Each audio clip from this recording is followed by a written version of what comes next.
Hey guys, welcome back to the channel. I've got a two-parter for you today. Two different coins, but they are the same denomination, so I decided to lump them together. This is another Obsolete series. This is, as you can see, the 3-cent Trime and the 3-cent nickel. Yeah, it's pretty good.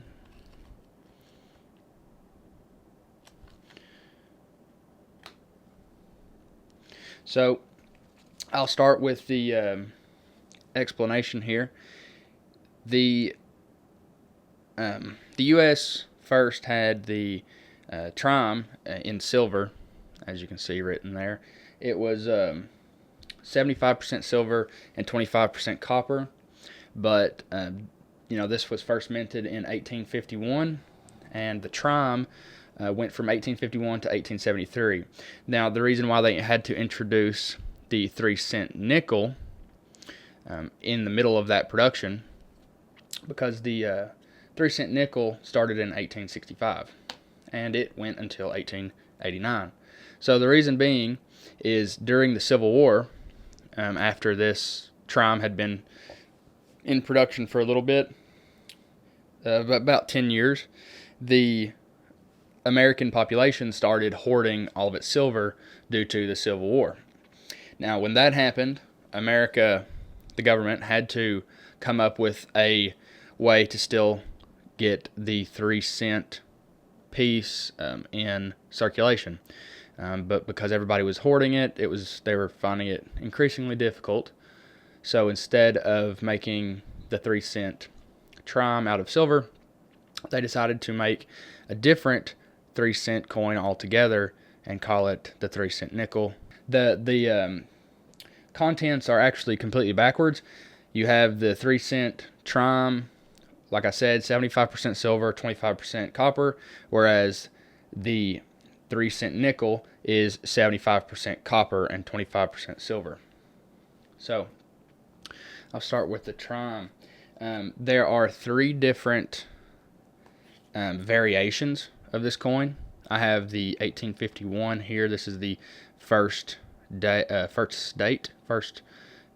that the U.S. minted these coins.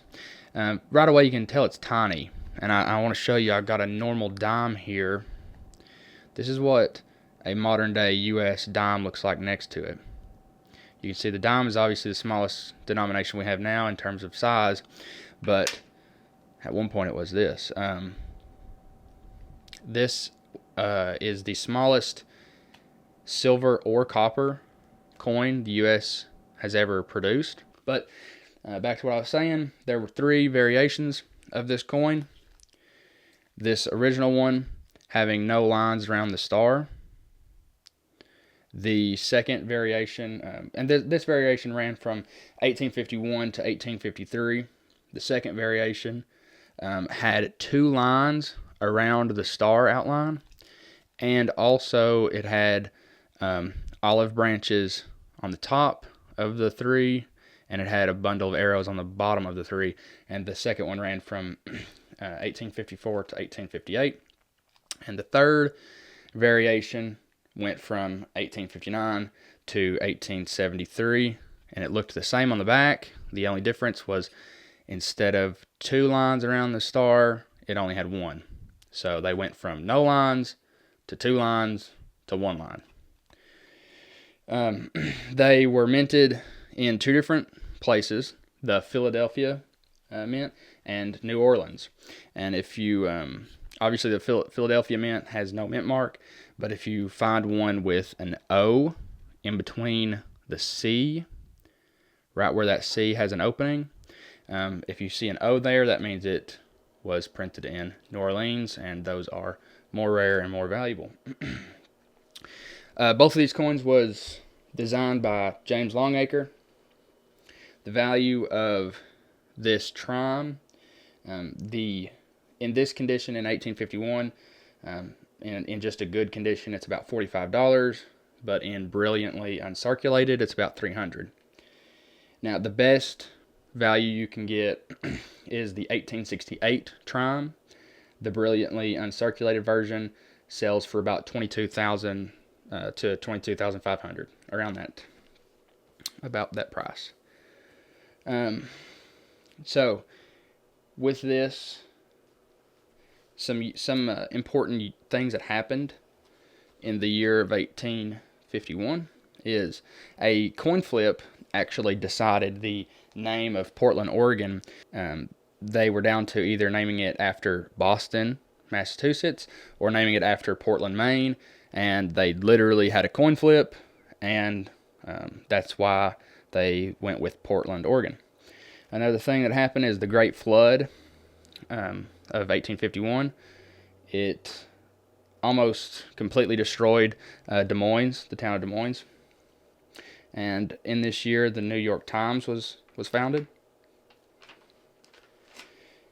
Some people that could have carried this Trime right here is I'm not sure what coin they used to decide that coin flip in Oregon, but it'd be really interesting to think that maybe they used this coin. Maybe it was this exact coin. I'm not sure. But some people that could have carried it, Harriet Stowe, she is the writer of Uncle Tom's Cabin. She could have carried it during this year. And potentially Sojourner Truth. She is famous for her Ain't I a Woman speech during this year. So what could you buy in this year with this coin? You could buy a single stamp. This coin was actually made for this purpose in the United States. They had lowered the prices of a single stamp to 3 cents, and the U.S. Mint actually created this coin for that reason. They thought it'd be easier just to make a whole new coin, a whole new denomination, so that people could just easily buy stamps, one for one. Here's one coin, give me one stamp. So that's actually why this coin was even, or this denomination was even made. But what I like about this coin is, first of all, I like how small it is. It's unique because you don't see things this small. And the odd design. This coin, on the back anyways, well, I guess both sides it is an odd design, but specifically the back. As soon as I saw this coin, I didn't even think it was an American coin. You don't normally see a design like this on a U.S. coin, especially the odd shapes in the C and how large the C is and the curls on the C. It reminds me of a coin from the Middle East or possibly even somewhere in maybe Asia. So I was surprised as soon as I saw the back of this coin. I thought this does not look like a U.S. coin. So that's another reason why I like it. Now, moving on to the 3-cent nickel.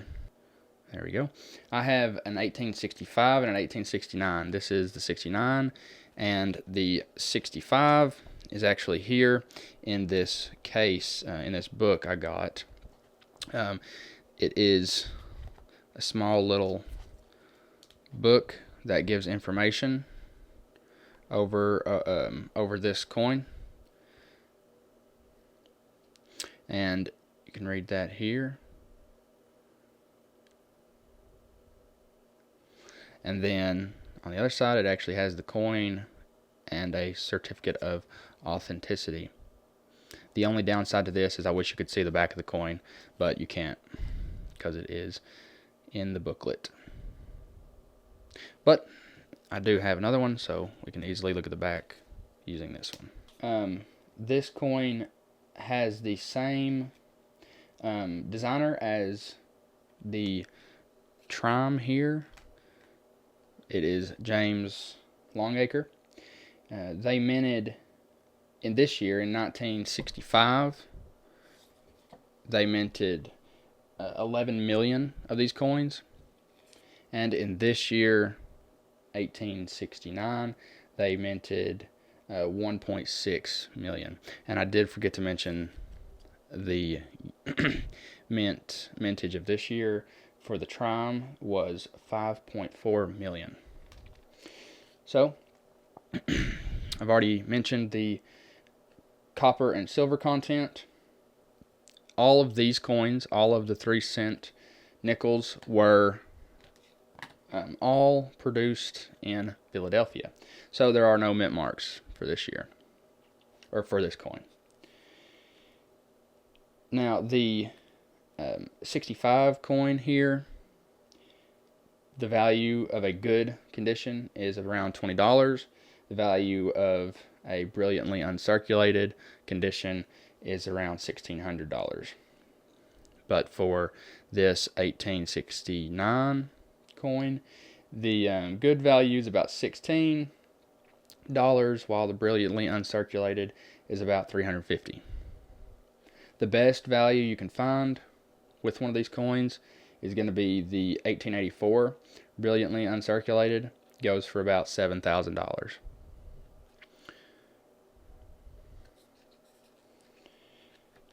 Now, moving on.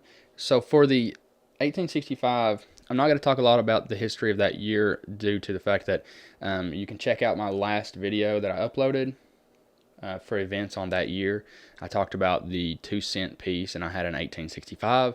So I covered a lot of the history of that year on that video. I'll put a link to it on the screen if I can right now. So I'll just move straight on to the 1869. This year in America, Ulysses S. Grant becomes the 18th president. Let's see. American Museum of Natural History is found in New York City. And the completion of the first transcontinental railroad happened in this year. Some more information for some people that like sports. The Cincinnati Red Stockings became the first professional baseball team this year. And the first college football game, intercollegiate football game, was played this year between the Rutgers University and Princeton University. Also, the LAPD was created this year, and Jesse James committed his first confirmed bank robbery in the year of 1869. So a lot of history with this year, just like 1865, a lot of history. So what could you buy with the 3-cent nickel in the year of 1869? You could have bought a handful of candy, a newspaper. You could have bought a small portion of meat or vegetables as well. And obvious people that could have carried this coin, Jesse James could have actually robbed this exact coin from a bank, especially it being the year of production. The banks would have had a plethora of these. Jesse James could have stole this exact coin from that bank and then used it later on down the road, which is just incredible to think about. Ulysses S. Grant could have used it right after his presidential inauguration. Or any of those baseball players or football players that made history that year could have used it as well. So, what I like about this coin specifically, the 3-cent nickel, is definitely the looks of it. It is very elegant. It's very fancy looking, I think. They did a really good job with the design. I love the Roman numerals on the back. And if you can see it, I'm not sure if my camera will pick it up, but I love how you can still see the lines on the pillars. Yeah, there you go. This coin hasn't been worn down enough. Usually those lines on the pillars are gone, but this one still has them. I just think it's very elegant. I like it. That's going to be all the information I have for you on this coin today. If you found the information you were looking for, or if you learned something new, consider subscribing and leaving me a like on the video. and I will see you next time. Thanks.